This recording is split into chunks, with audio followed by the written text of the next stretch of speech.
Of course I had to make a Gravelord servant character, Paladin Cecil. But before we talk about that, I'm gonna need like 2 minutes to talk about intended gameplay.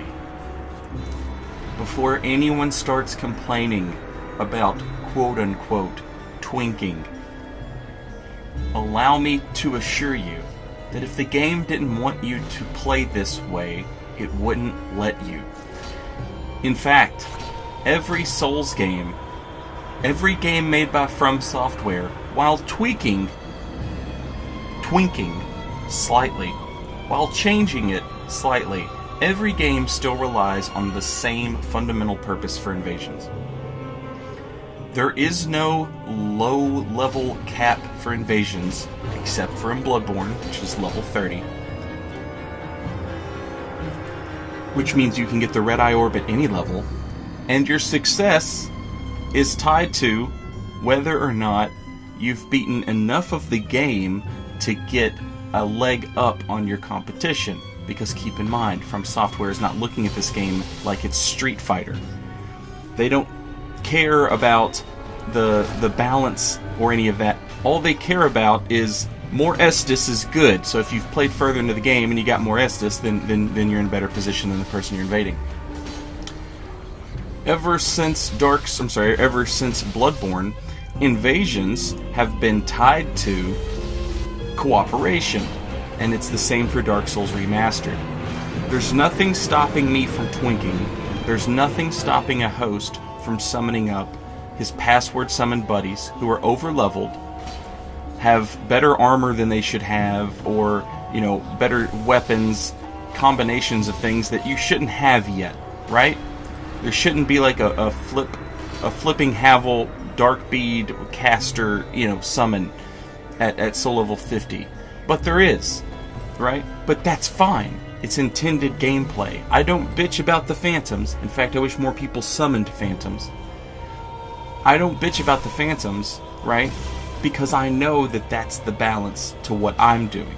When I come in and I'm super prepared to fight, the defense you can put in front of you is phantoms. You can summon phantoms. You can summon an entire army of phantoms. You can keep summoning them well after, right after I've killed them. After I've killed one, you can summon another. That's just the way the game operates. And that's fine. It's intended gameplay. So just like there's no, level restriction on what level can invade, level 15 character can invade.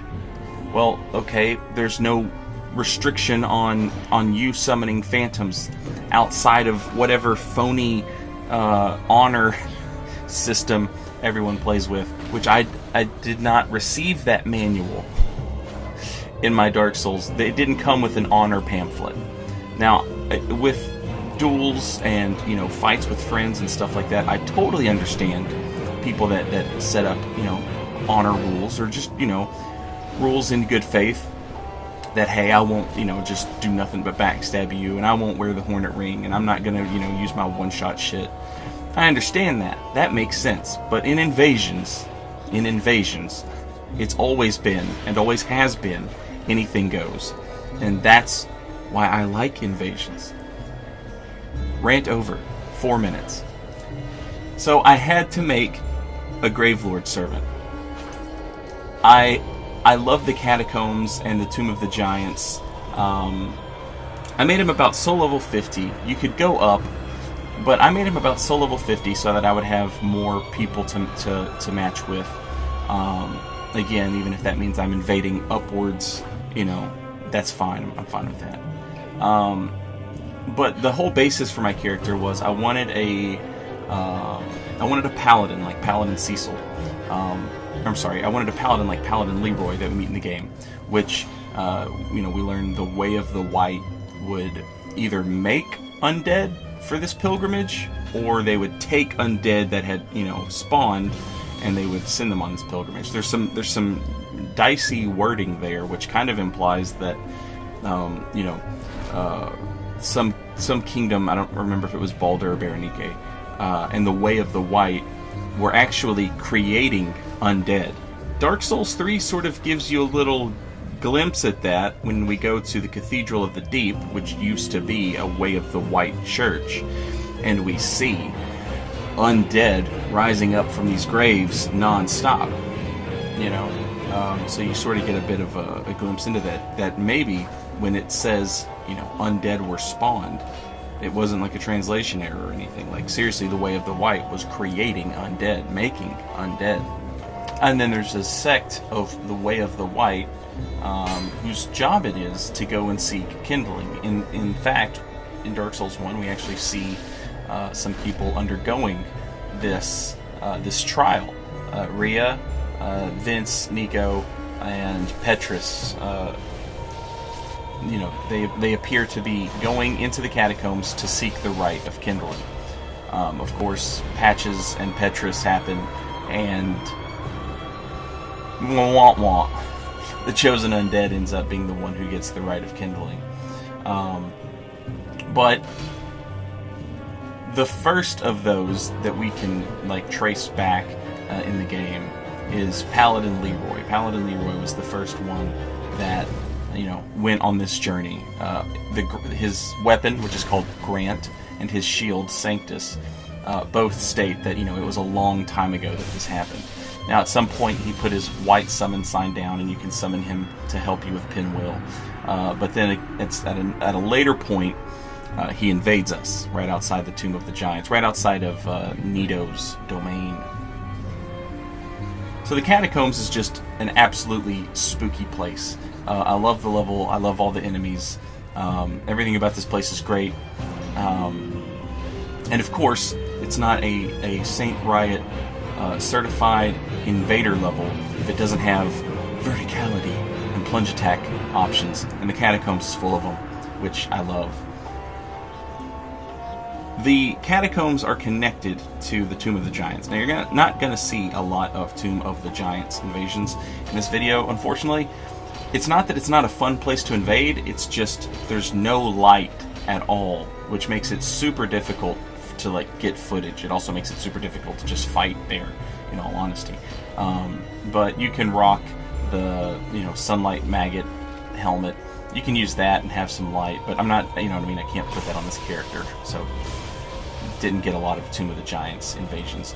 Now, if you invade from right outside Nito's lair, you can get some invasions right in that zone there, which are much better and well lit.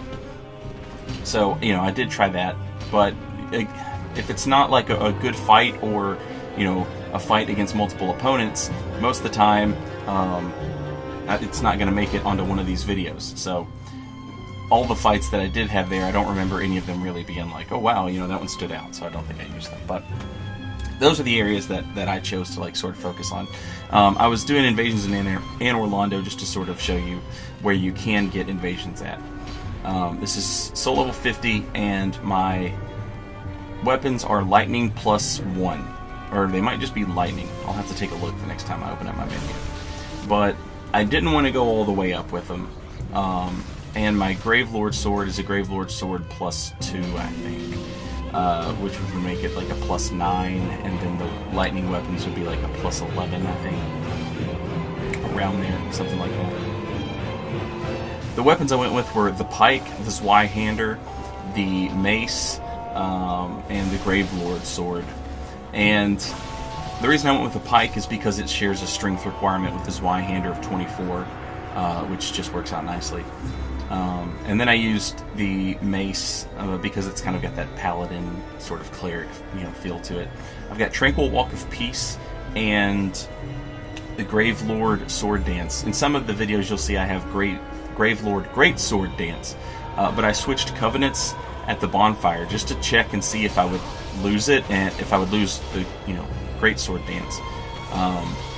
And I've either lost it by doing that, or I've lost it because I like uploaded or I didn't download a save file, because a lot of times I'll go back and forth between save files for other characters, and I'll forget about things that are on different characters. So it's entirely possible I just don't have it. But this area, the Catacombs, is where you can go to become a Gravelord servant. It's actually this casket that my opponent is laying in right here.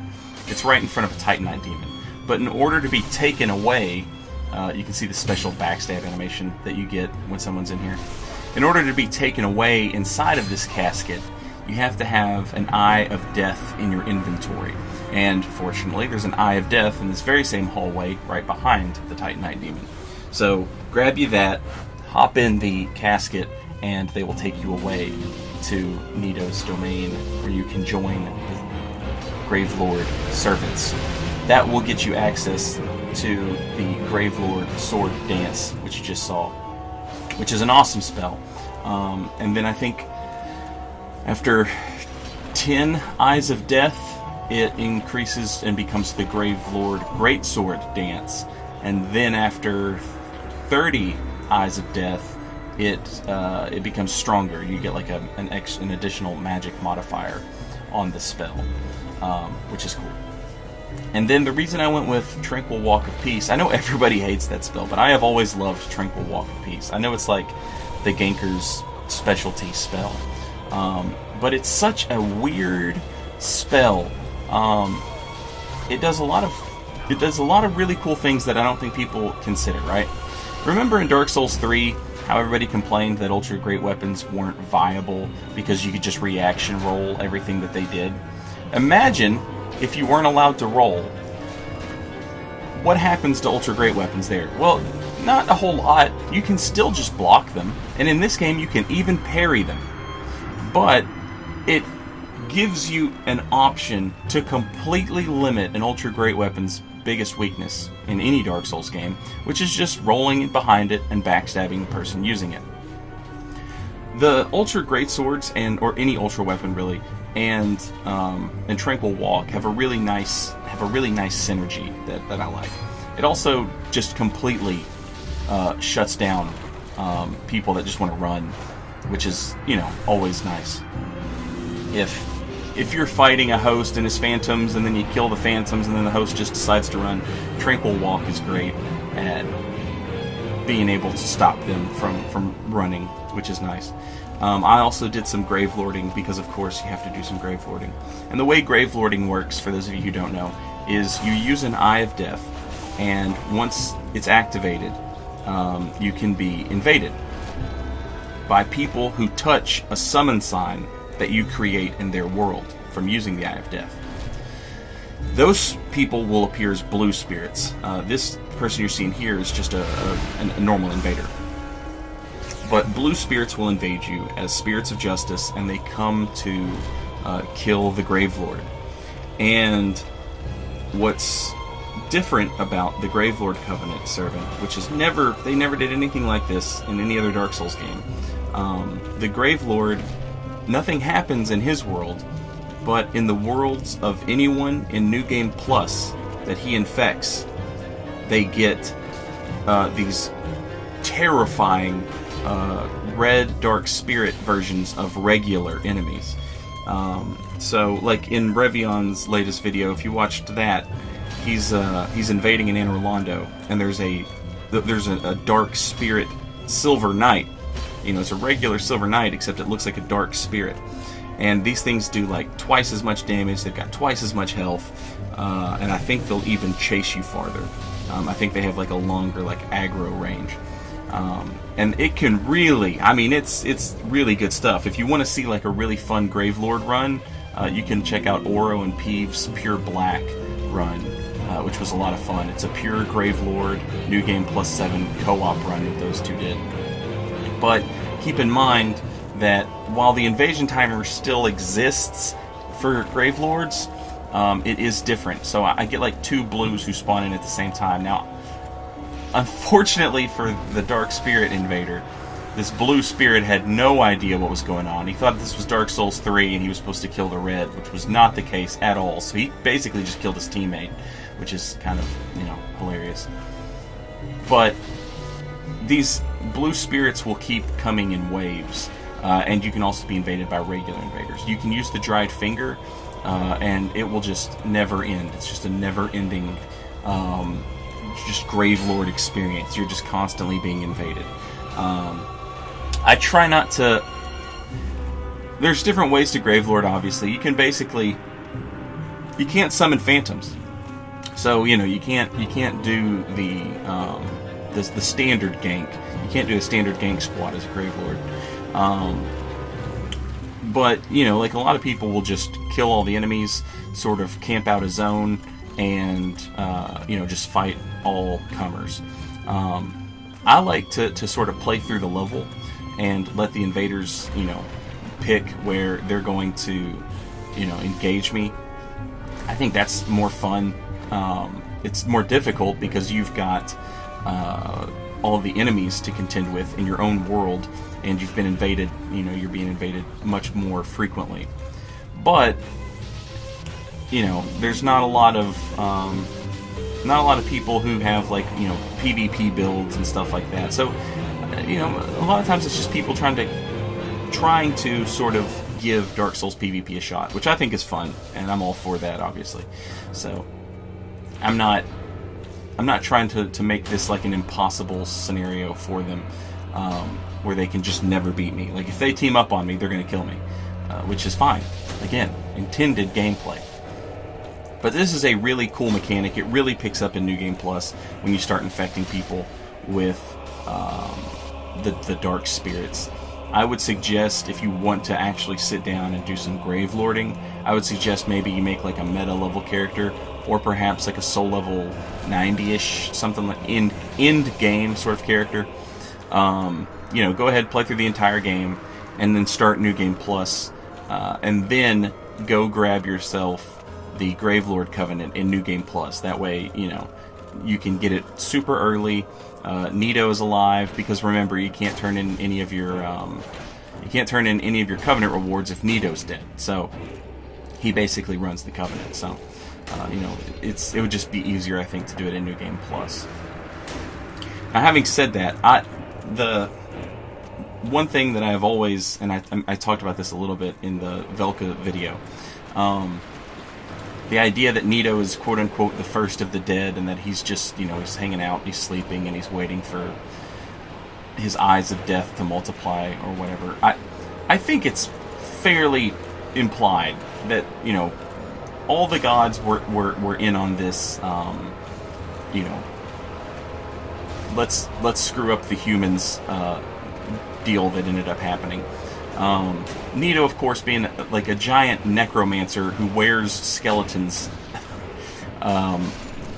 Obviously, the first of the dead. It says he controls death, and, you know, humans can't die. So, like, I feel like it's fairly easy to point the finger, the bony finger, at Nito and say, like, yeah, this was probably his fault. It's probably his bad that humans aren't dying the way they're supposed to. Now, one thing that I've always kind of... I really like the Gravelord Servant Covenant. It's always been one of my favorite things. Dark Souls 2 kind of did it in New Game Plus. It's like auto Gravelord.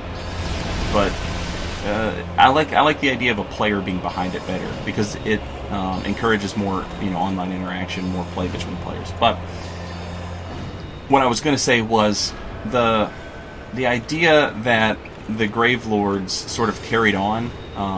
Remember, Aldrich was a cleric, right? Well, the Gravelords are clerics. They cast miracles. So I have kind of like played around with the idea that perhaps Aldrich was, you know, a Gravelord servant. The weapon he uses, it sort of resembles the Gravelord's greatsword, which I'm using right now. This thing does have the ability to, you know, perma stun lock with one-handed R1s, which means you basically have to toggle, which is kind of... I know people have varying feelings about this. I'm cool with it. I don't mind weapons having infinite stun lock, except for stuff like the Gold Tracer and the Falchion have a weird stun lock where even if you toggle it, like, I still find it difficult. Those are the only ones that really give me trouble with, like, toggle escaping. But weapons like the Zweihander and the Gravelord Greatsword, they're pretty simple to just toggle. And if you want to toggle escape a weapon that has infinite stun lock, all you have to do is put your weapon away. But, here you can see the Zweihander against someone who can't roll. And notice how he just blocked. He did a good job of just, you know, not panicking and blocking, but then he kind of circled in around me, like going for that backstab, so it was easy to just get him before he got me. But I love the idea of playing around with these big weapons and having Tranquil Walk of Peace to play around with and make them, you know, more reliable. The Tranquil Walk of Peace spell is actually, that's a pretty odd spell. It's not a Way of the White miracle. It's foreign to the Way of the White. That's pretty much actually the only thing the spell tells us. It doesn't tell us who it belongs to, which is kind of odd. You'll notice that the miracles in Dark Souls 1 are much more illustrated. Velka's miracles have like a purple illustration to them. You can see the Gravelord Greatsword has the red illustration to it. And then Tranquil Walk of Peace is a picture of a boot, obviously, makes sense, but it's not done like any of the other miracles. Like the Way of the White miracles and the Princess Guard miracles, those are all golden and, you know, biblical looking, whereas Tranquil Walk of Peace, very, very different. And, you know, the Gravelord Greatsword dance, also very different. So the idea I had for this character, Paladin Cecil, is this is a paladin who gets sent down to search for the Rite of Kindling, and then, much like Leroy, kind of loses his way and just, you know, falls into all the crazy, weird, occult shit he finds down here. And I don't mean occult as in occult, like the occult shield lore and stuff like that. I just, you know, it's a very odd place down here. And so for him to come across, you know, the Gravelords, and Tranquil Walk of Peace, and all this stuff that a paladin is able to use because they have, you know, faith. They're miracle casters, but they sort of become, you know, they sort of forget their duty of going to find kindling, and they get caught up doing other stuff like invading poor rubes down here in the catacombs. The reason I chose soul level 50 and the reason I like invading down here in the catacombs, you can invade from either bonfire. Well, I guess there's 3 technically. I only invaded from 2 because those are the 2 that are the quickest to get to. You can invade from the Catacombs bonfire where Vamos hangs out, which is cool. And you'll invade right in front of Nito, or you will invade a little further up, right in front of a Necromancer. Those are your 2 like spawn locations here. Or you can leave from Firelink Shrine, walk down to the very first bonfire of the catacombs. That's a pretty quick walk, and you can invade there. And the reason I went with soul level 50, you could make like a very low level catacombs invader, but I didn't want to do that. I wanted a mid-game catacombs invader. And what's nice about it is people who have held off on going to the catacombs until after Anor Londo, that's who I'm invading. And that was sort of my intended pool of victims, I guess. You'll notice by their equipment and their armor, you know, they've been to Anor Londo. And, you know, at soul level 50, Anor Londo is a great place to invade. It's not as thematic, I don't guess, but it's still a fun place to invade. And I mean, you can invade any Lord Vessel, post-Lord Vessel area with a soul level 50 character. Obviously the Catacombs and the Tomb of the Giants is just sort of the most thematic areas for a Gravelording Paladin. But, you know, any of it works, really. I mean, come on, dark spirits and time is convoluted and all of that, what have you. But, yeah, the idea of making a Paladin that sort of catches people on their way through the Catacombs, I really wanted to invade the Tomb of the Giants, man, but Jesus Christ, it's so dark. And, like, I've got the Skull Lantern, and you can kind of use it as a shield, but it's not a very good shield. It makes things rough. It makes things rough, for sure. For everybody. I don't just mean, like, it's hard to win. I mean, it's hard for everybody. It's dark. People fall off ledges more than you end up fighting them, or, like, you'll start fighting them, and then they immediately fall off a ledge. It's just non-stop falling off of ledges. So, yeah, like, the Tomb of the Giants, I kind of gave up on, except for right outside of Nito's boss fight area, because like I said, it spawns you somewhere a little different, which was nice. But I really liked this build. I liked being able to use the Zweihander and the Gravelord Greatsword And I've noticed in this video I haven't put a lot of the mace in here, but you know, the mace is a really good weapon. It has a ton of poise damage. Two-handing the mace, we're talking like 2 hits to break poise, like most of the time, maximum. And then if you break someone's poise with an R2, the R1 follow-up is a combo. It's a cool weapon. I really like the mace. It's fast. You can swing it in between Zweihander swings and break somebody's poise, and as long as you've got a good connection, if you've got a good connection, you'll break their poise before, you know, they hit you with the Zweihander. It's awesome. I love the mace. I'm having a good time playing with that. And the pike is very long, and it's, you know, it requires 24 strength, which makes it, you know, a good choice for this area. The Zweihander also requires 24 strength to wield. So those two just paired nicely.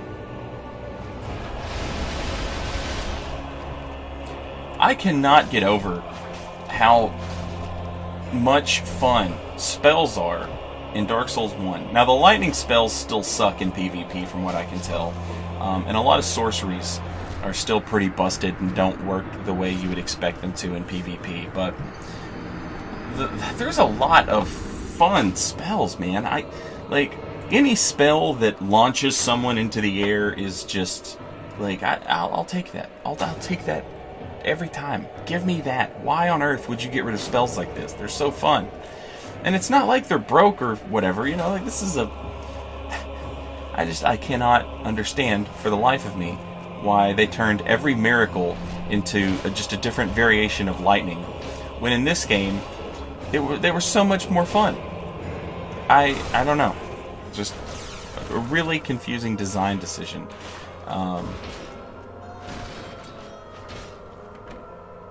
mean, you know, just replace my Gravelord Greatsword with, you know, lightning bolts. If we're going the route of only lightning, but, you know, let me have this spell. It's too fun. It's too fun. Why would you get rid of it? It's just ridiculous. It's ridiculous to me. Now, Tranquil Walk of Peace, of course, I think it made a return in Dark Souls 2, if I'm not mistaken. I'm sure it was probably, you know, heavily nerfed or something, but this spell did not appear in Dark Souls 3, and a lot of Dark Souls 3 players, I don't think, know what to make of Tranquil Walk. And don't get me wrong, I get that Tranquil Walk of Peace spawn gankers are, you know, a thing, and it's awful and terrible and stuff, but I don't think that the spell should be removed just because some people use it like that. It's such a fun spell. It's just different from everything else. It's different from any other type of spell in a Dark Souls game, and I love that. It affects your movement. It changes a lot of stuff. Think about, like, how many things, you know, how many things in Dark Souls can you just dodge, just, you know, or walk slightly to the left or right of. And, okay, it's like, man, I really wish this was better. I really wish it worked. And then if you pair it with Tranquil Walk of Peace, all of a sudden, it's much better.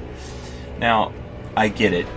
You say, sure, Saint, but stuff like Gold Tracer with the, you know, Tranquil Walk of Peace is crap. And I don't disagree with you that it's crap. You know what I mean? Like, I won't hide from that. But I'll take that. I will take, like, a few shitters who, you know, I'm gonna have to deal with for 30 seconds. I'll deal with a few shitters for 30 seconds if it means I get to have a fun spell the rest of the time I play the game. But that's my build. That's my guy, Paladin Cecil. I named him Paladin Cecil because of Final Fantasy IV, for anybody who's not familiar. You start the game off as a blackguard named Cecil, and then by the end of the game he has sort of become a paladin, which is the exact opposite of the typical roleplay trope. In Dungeons and Dragons, you have to be a paladin to become a blackguard. But Final Fantasy IV kind of swapped it, and you went from one to the other. Although I guess it's also possible in Dungeons and Dragons to go from one back to the other. But yeah, but I like the idea. I like the trope of the paladin guy who goes down to find the Rite of Kindling, for the Way of the White, but instead he gets caught up in all this like crazy undead nastiness, finds all these weird miracles, and sort of becomes a terrifying dark spirit. But that's my video. That's Paladin Cecil, my soul level 50 Gravelord servant. I'll put the stats up at the end of the vid so you guys can see that, as well as what weapons I'm using and stuff like that. And yeah, I hope you enjoyed it, and I'll see you guys next time. Later, y'all.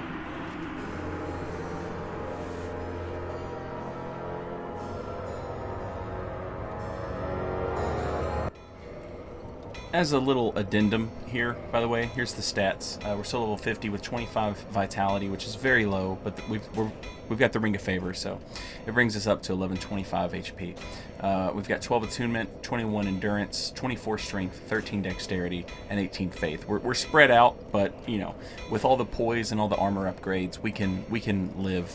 You know, we're a pretty tough nut to crack. We've got 67 poise. We're rocking the Paladin helmet, giant armor, Paladin gauntlets, Paladin legs, favor, and Havel.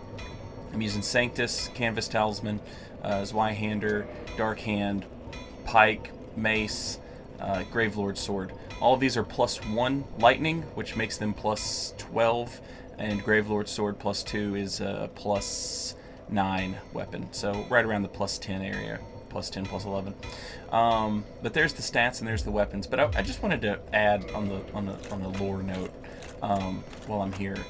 The Tomb of the Giants is such a strange place. Like, what the hell is going on? What the hell is Vamos? Like, I mean, he's obviously like an Illithid, mind flayer, undead looking sort of thing. Here in the catacombs, but then the Tomb of the Giants, obviously giants, there's giant skeletons, but there's also a blacksmith that used to be there. They've hidden the large divine ember there. Like, what the hell? What the hell? The lore of that place has always eluded me. Such an odd thing. Anyway, that's the vid, and thank you guys for hanging out. Later, y'all.